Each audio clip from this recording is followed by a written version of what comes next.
O emparellamento do sorteo da Copa do Rei deixa un sabor agridoce nas filas do Ribadumia. Tocoulle o Cádiz, un equipo que acaba de volver a primeira logo de 14 anos, pero que forma parte da historia do fútbol español. A lo mejor esperábamos algún otro rival, pero desde luego el Cádiz es uno de los históricos y estamos encantados. E é que o conxunto aurinegro soñaba con enfrontarse ao Atlético de Madrid ou ao Betis. Creo que había 2-3 equipos que nos hacían especial ilusión, como podía ser Atlético o Betis, pero coincido tamén que el Cádiz entraba dentro deses que bueno, que nos apetecía tamén, ¿no? Tiñamos outros desexos, cada un tiña o seu, cada xogador tiña a súa preferencia, pero bueno, moi contentos porque ao final o Cádiz é un histórico de España, é un equipo que está facendo as cosas moi ben, que vai arriba na tabla. Coas dúbidas despexadas, agora o equipo prepárase para a súa gran xesta, tentar xogar ya o mesmísimo Cádiz. La idea desde este momento es intentar eliminarlos. Unha misión nada doada tendo en conta a quen se enfrontan. O Cádiz é agora mesmo sexto na Liga. Os andaluces están nun gran momento logo de gañarlle o Real Madrid hai unhas semanas no Alfredo Di Stéfano,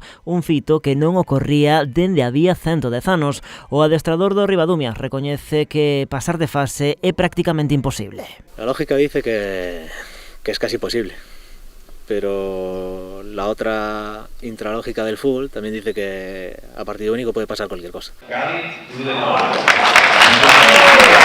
Xogadores directivos, persoal técnico e algún que outro veciño seguiron o sorteo da Copa no Auditorio Municipal. O alcalde da localidade celebra a xesta do equipo local, situando a Ribadumia no máis alto do fútbol español. É unha satisfacción enorme poder que un equipo tan humilde como o Club Deportivo Ribadumia e tamén o Concello de Ribadumia podamos estar disputando unha Copa do Rei cun equipo de primeira división.